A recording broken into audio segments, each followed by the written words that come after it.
به ونتوكل عليه ونعوذ بالله من شرور أنفسنا ومن سيئات أعمالنا من يهده الله فلا مضل له ومن يضلل فلا هادي له وأشهد أن لا إله إلا الله وحده لا شريك له وأشهد أن محمدا عبده ورسوله وأما بعد فإن خير الحديث كتاب الله وخير الهدي هدي محمد صلى الله عليه وسلم وشر الأمور محدثاتها وكل محدثة بدعة وكل بدعة ضلالة وكل ضلالة في النار. أعوذ بالله من الشيطان الرجيم. بسم الله الرحمن الرحيم. يا أيها الذين آمنوا اتقوا الله حق تقاته ولا تموتن إلا وأنتم مسلمون. يا أيها الناس اتقوا ربكم الذي خلقكم من نفس واحدة وخلق منها زوجها وبث منهما رجالا كثيرا ونساء واتقوا الله الذي تساءلون به والأرحام إن الله كان عليكم رقيبا. يا أيها الذين آمنوا اتقوا الله وقولوا قولا سديدا يصلح لكم أعمالكم ويغفر لكم ذنوبكم ومن يطع الله ورسوله فقد فاز فوزا عظيما. وقال عز وجل ولتكملوا العدة ولتكبروا الله على ما هداكم ولعلكم تشكرون. قابل احترام بھائیوں، ماں اور بہنوں، اللہ رب العزت کا شکر احسان ہے کہ اللہ تبارک و تعالی ہمیں ایک بار پھر عید کی خوشیاں منانے کی توفیق عنایت فرمایا ہے. اللہ ہمارے زندگیوں کے اندر ایسی خوشیاں بار بار لائے. اللہ ہمارے ٹوٹے پھوٹے اعمال کو قبول کرے. محترم بھائیوں اور بہنوں، آپ کے سامنے ایک آیت تلاوت کی گئی وَلِتُكْمِلُوا الْعِدَّةَ وَلِتُكَبِّرُوا اللَّهَ عَلَى مَا هَدَاكُمْ وَلَعَلَّكُمْ تَشْكُرُونَ. رب ذوالجلال اس آیت کے اندر فرماتے ہیں کہ تم رمضان کی مدت پوری کرو. اس کے بعد کیا کرنا ہے؟ وَلِتُكَبِّرُوا اللَّهَ، اللہ کی بڑائی بیان کرو. عَلَى مَا هَدَاكُمْ، اس بات پر کہ اس نے تمہیں ہدایت دی ہے اور تاکہ تم شکر گزار بندے بن کر زندگی گزارو. بھائیو، یہاں پر ہم نے رمضان مبارک کے اندر بہت ساری عبادتیں، بہت ساری ریاضتیں، دعائیں، ذکر و اذکار، تلاوت کلام پاک، تراویح، ان ساری چیزوں کو ہم نے ادا کیا الحمدللہ. اور اس کے بعد یہ 29 دن یعنی پورا مہینہ مکمل کر کے آج عید کی خوشیاں منانے کے لیے ہم یہاں جمع ہوئے ہیں. اس موقع پر میں آپ تمام حضرات کو مبارکباد پیش کرتا ہوں. تقبل اللہ منا ومنکم صالح الاعمال. بھائیوں اور بہنوں، یاد رکھو ہدایت اللہ کی بہت بڑی نعمت ہے اور اسی نعمت کی کا تقاضا ہے اور اسی عید کا تقاضا ہے اور اس آیت کے روح سے ہم کو چاہیے کہ ہم اللہ کی آج سب سے زیادہ بڑائی بیان کریں. وَلِتُكَبِّرُوا اللَّهَ، اللہ کی بڑائی بیان کریں. اسی لیے ہم دیکھتے ہیں کہ شریعت نے ہمیں حکم دیا ہے اپنے گھر سے جب عید گاہ کی طرف روانہ ہو تو ہم کو چاہیے کہ ہم اللہ اکبر اللہ اکبر اللہ اکبر لا الہ الا اللہ اللہ اکبر اللہ اکبر وللہ الحمد پڑھتے ہوئے آئیں. یہ کیا ہے؟ یہ اللہ کی بڑائی ہے، اس کی کبریائی کا بیان ہے. اسی طریقے سے نماز کے اندر آپ نے دیکھا کہ ہر نماز کے اندر ہم تکبیر اولا کے ساتھ جو ہے ہم قرات شروع کر دیتے ہیں. سنت کے مطابق آج ہم نے 12 تکبیرات زائد کہی ہیں، جیسا کہ ہم نے ابھی نماز میں پڑھا ہے. تکبیرات کہی ہیں 7 + 5. کیا مطلب ہے اس کا؟ ہر نماز کے اندر ہم ایک مرتبہ تکبیر کہہ کر پہلی رکعت میں خاموش ہو جاتے ہیں، لیکن عید کے اندر خاص طور پر 7 تکبیرات ہم بلند کرتے ہیں. کیا مطلب یہ ہے اللہ نے ہمیں جو خوشی دی ہے، اللہ نے ہمیں جو عید کا موقع دیا ہے، اس بات پر اللہ کا ہم شکر ادا کرتے ہیں. اللہ یہ بہت بڑا تیرا احسان ہے، تیرا بڑا کرم ہے، تیرا بڑا فضل ہے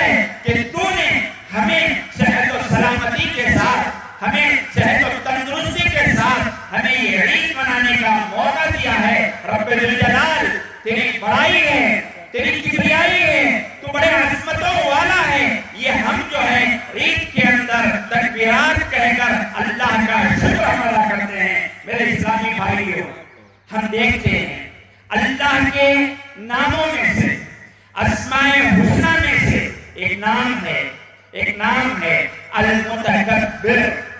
المتکبر، بڑائی کے لائق ذات اللہ کی ہے۔ آج موقع ہے، عید کا یہ موقع ہے، اس عید کے موقع پر ہم کو اللہ کی بڑائی زیادہ سے زیادہ بیان کرنی ہے۔ آج کا موقع ہے وَلِتُكَبِّرُوا اللَّهَ، اللہ کی بڑائی زیادہ سے زیادہ بیان کی جائے، اس کی تکبیرات زیادہ سے زیادہ بلند کی جائیں۔ المتکبر وہ ذات اس لائق ہے کہ ہم جو ہے اس کی بڑائی ہم بیان کریں۔ یاد رکھ لو، یاد رکھ لو، اس دنیا کے اندر اگر کوئی ذات بڑائی کے لائق ہے، کبریائی کے لائق ہے، جی وہ ذات صرف اور صرف اللہ کی ذات ہے۔ وَلِلَّهِ الْأَسْمَاءُ الْحُسْنَى فَادْعُوهُ بِهَا، اللہ کے نام ہی ایسے ہیں کہ اس کے ذریعے سے تم اس کو پکارو، اس کی بڑائی بیان کرو۔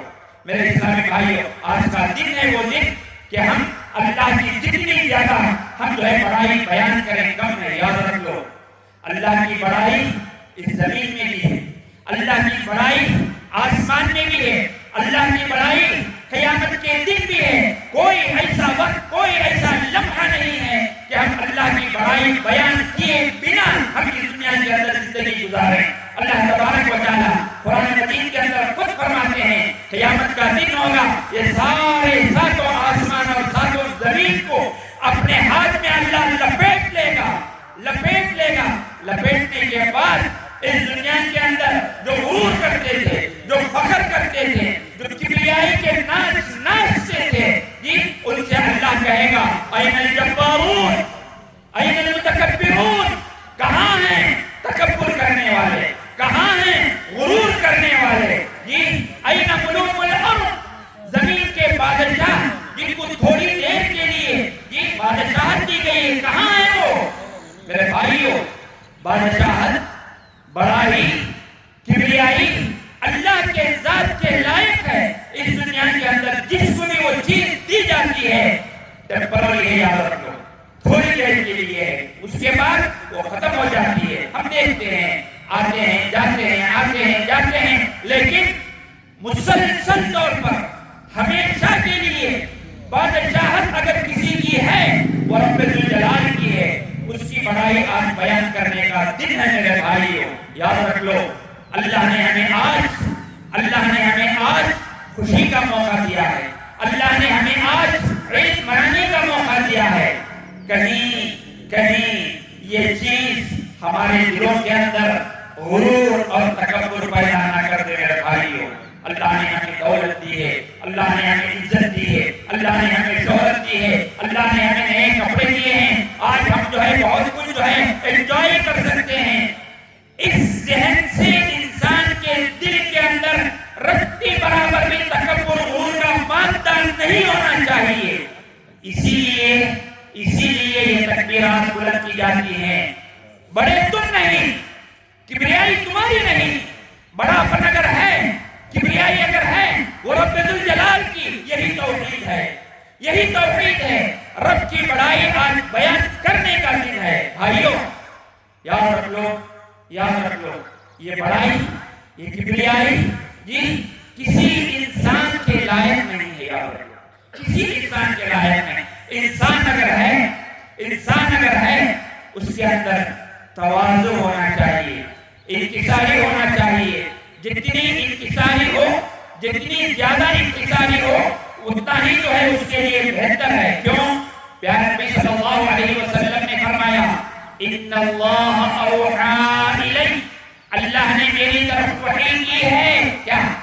ان تواضعوا، تم تواضع اختیار کرو، انکساری اختیار کرو۔ آج کی یہ خوشی ہمیں تکبر میں، غرور میں نہ ڈال دے میرے بھائیو۔ یہ پہلا پیغام تھا جو مجھے آپ کو دینا تھا۔ دوسرا پیغام جو ہم کو یہاں ملتا ہے وہ یہ کہ دیکھو، یہ اس دنیا کے اندر ہم جو عبادات کرتے ہیں، ہماری جو عبادتیں ہیں اور ہماری جو محنتیں ہیں، یاد رکھ لو، دین نام ہے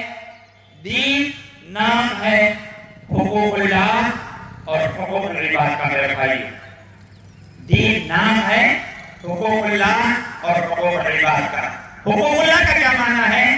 اللہ کا حق ادا کرنا، یعنی صرف اللہ کی عبادت، اس کے ساتھ کسی کو شریک نہیں ٹھہرانا، اس کے احکام کی بجاوری کرنا، اس کے احکام کی شریعت کی پابندی کرنا، یہ حقوق اللہ۔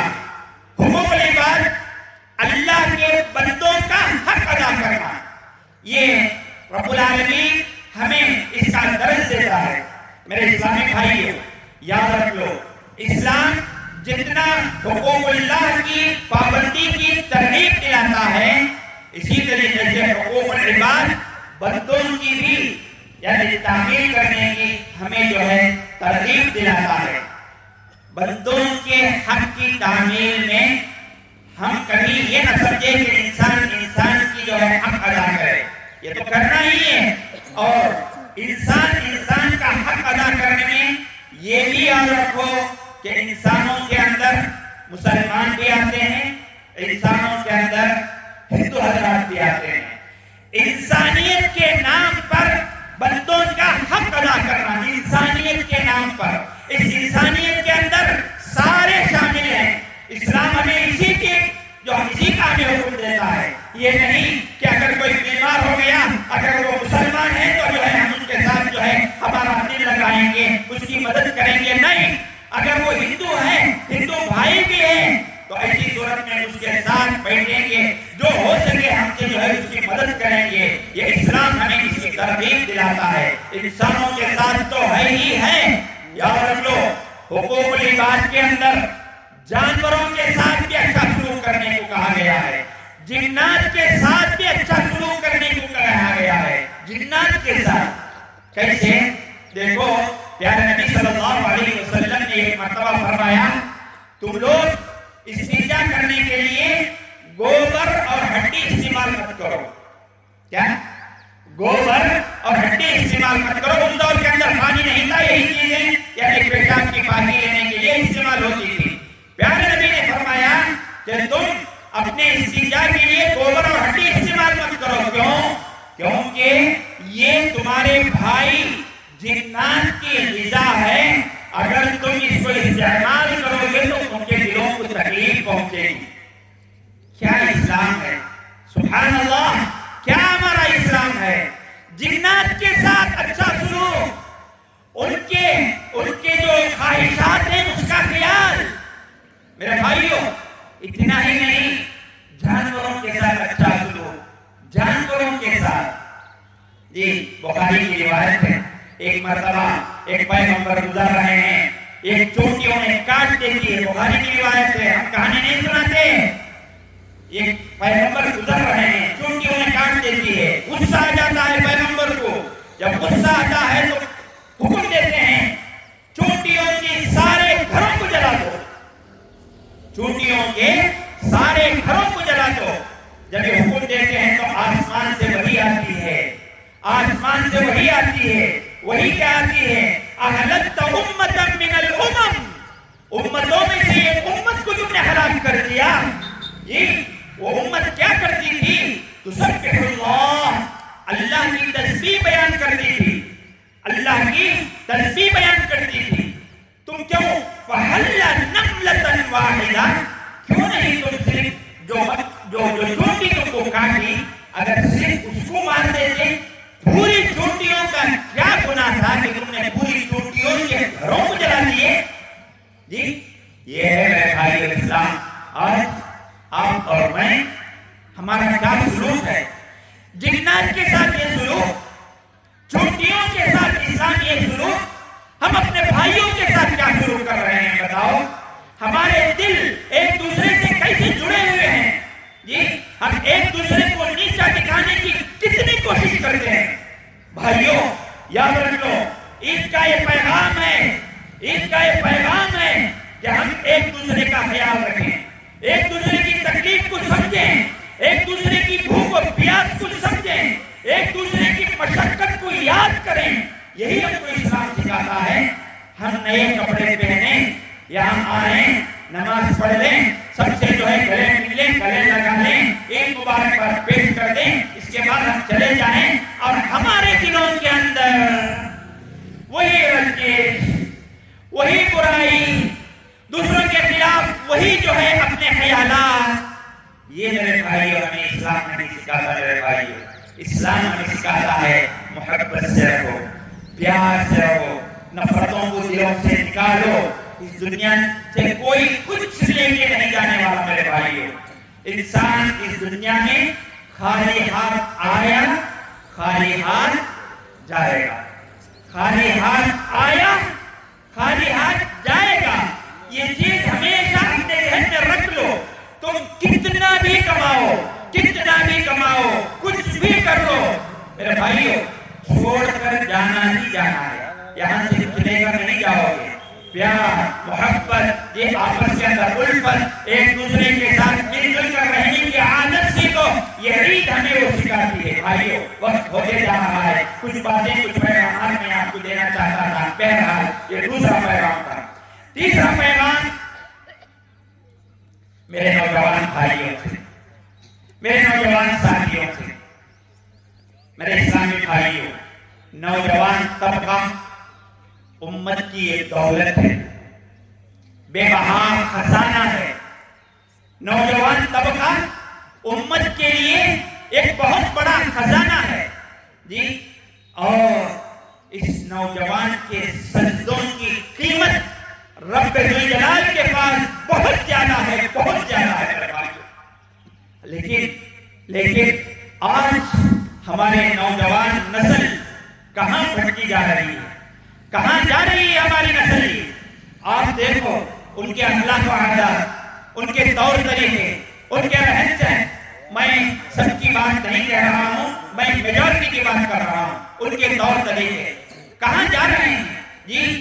دین سے دوری، اور سب سے بڑی بات ڈرگس، شراب، بے حیائی جی، اور نیٹ کے اندر بیٹھ کر دنیا کا وقت کی بربادی۔ کتنی بڑی مصیبت ہے، کتنی بڑی پریشانی ہے یہ میرے بھائیوں، میرے نوجوان ساتھیوں۔ آج اللہ نے ہمیں صحت دی ہے، یاد رکھو یہ وقت ایسا آئے گا، اس صحت کے لیے لڑو گے، تڑپو گے، لیکن اس وقت اگر تم چاہو گے بھی کہ ہم دیندار بنیں، سجدے کریں، رب کے سامنے جھکیں، لیکن جھک نہیں سکتے، سجدے نہیں کر سکتے، ایسا وقت آنے سے پہلے خود کو سدھار لو، دیندار بنو، اچھے بنو، سچے بنو۔ میرے اسلامی بھائیوں، ماں اور بہنوں کے لیے میرا ایک پیغام ہے۔ ماں اور بہنوں، تمہارے لیے بہت بڑا پیغام ہے۔ تم امت کا سب سے بڑا خزانہ ہو۔ نوجوانوں سے، مردوں سے سب سے زیادہ خزانہ یہ گھر کی ایک عورت ہے۔ جب عورت سدھرتی ہے تو پورا گھرانہ سدھر جاتا ہے، یاد رکھ لو میرے بھائیوں۔ لیکن یہی معاملہ کچھ عورتوں کا بھی ہے۔ عورتوں کے اندر آج کتنی بے رحمی، کتنی بے دینی جی۔ پیارے نبی صلی اللہ علیہ وسلم نے فرمایا، اسی عید کے موقع پر عورتیں پیارے نبی صلی اللہ علیہ وسلم کے ساتھ عید کی نماز پڑھنے آتی تھی۔ پیارے نبی صلی اللہ علیہ وسلم نے ان کو پیغام دیا۔ کیا پیغام دیا؟ یا معاشر النساء، اے عورت کی جماعت ہو۔ میرے الفاظ نہیں ہیں، یہ نبی کے الفاظ ہیں۔ نبی کہاں کہہ رہے ہیں؟ عیدگاہ کے اندر۔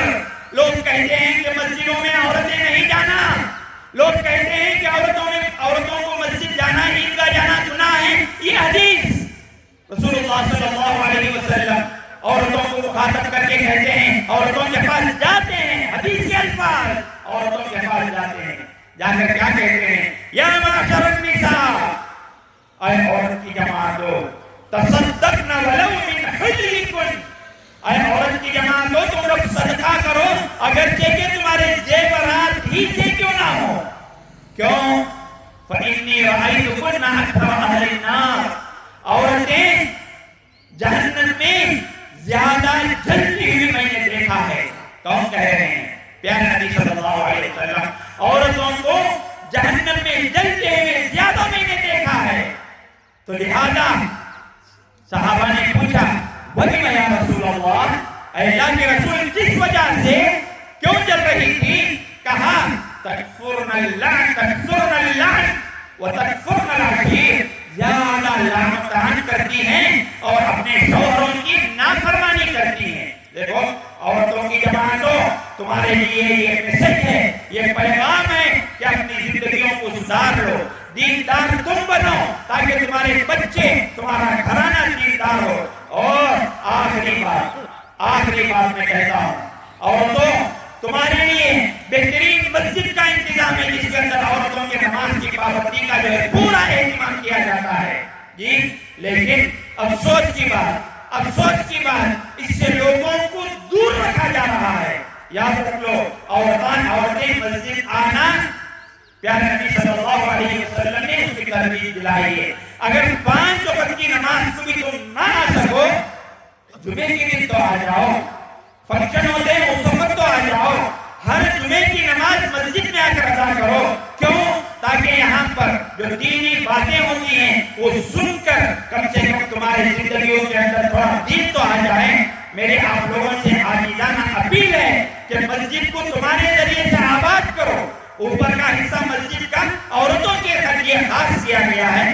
آؤ، تمہارے لیے راستے الگ ہیں، تمہارے لیے پیشاب خانے اور وضو خانے الگ ہیں، اس کے ذریعے سے تم اوپر جاؤ، نماز پڑھو۔ بہرحال آخری بات میرے اسلامی بھائی، دیکھو پورے رمضان کے اندر الحمدللہ ہم نے عبادت کی، بہت ساری محنت کی، بہت اچھے کام ہم نے کیے۔ یاد رکھ لو یہ رمضان سے ہماری مسلمانیت ختم نہیں ہو جاتی، اس رمضان سے ہمارا مسلمان ہونا ختم نہیں ہو جاتا۔ اب بھی مسلمان ہیں، رمضان میں بھی مسلمان تھے، رمضان کے بعد بھی ہم مسلمان ہیں۔ میرے بھائیو، ہماری آپ لوگوں سے عاجزانہ گزارش ہے، جیسے رمضان کے اندر ہماری عبادتیں تھی نا، ویسے ہی رمضان کے بعد بھی ہماری عبادتیں ہونی چاہیے۔ نمازوں کی پابندی، تلاوت کی پابندی، اور اسی طریقے سے قیام اللیل ہم نے کیا جی، تہجد کی پابندی، یعنی قیام اللیل تراویح ہم نے پڑھا، قیام اللیل تہجد پورا، یہ بھی الگ الگ نام ہے، ایک ہی عبادت ہے۔ جیسے ہم نے قیام اللیل کیا ویسے ہی جو ہے تہجد کی پابندی۔ بہرحال نیک کام کرنے میں جیسے ہم آگے کے رمضان کے بعد بھی ہم کو ویسے ہی ہونا چاہیے۔ کیا رمضان گیا کہ ہماری دینی عادت بدل گئی؟ ایسے ہرگز نہیں ہونا چاہیے میرے بھائیو۔ ہم رمضان میں بھی مسلمان تھے، رمضان کے بعد بھی ہم مسلمان ہیں۔ ہمارے اوپر رمضان میں بھی وہی فرائض تھے جو رمضان کے بعد میں بھی جو ہے وہی فرائض ہوں گے، لہذا اس کی پابندی کریں۔ ہم کو رمضانی مسلمان نہیں بننا ہے، ہمیشہ کے مسلمان ہم کو بننا ہے۔ بس میں اللہ سے دعا کرتا ہوں کہ اللہ تبارک و تعالیٰ ہماری عبادتوں کو، ہماری ریاضتوں کو، ہماری محنتوں کو اللہ قبول فرمائے، آمین۔ وآخر دعوانا الحمدللہ رب العالمین۔ آخر میں سب کو مبارکباد دیتے ہوئے اپنی بات کو ختم کرتا ہوں۔ تقبل اللہ منا ومنکم صالح الاعمال، والسلام علیکم ورحمۃ اللہ وبرکاتہ۔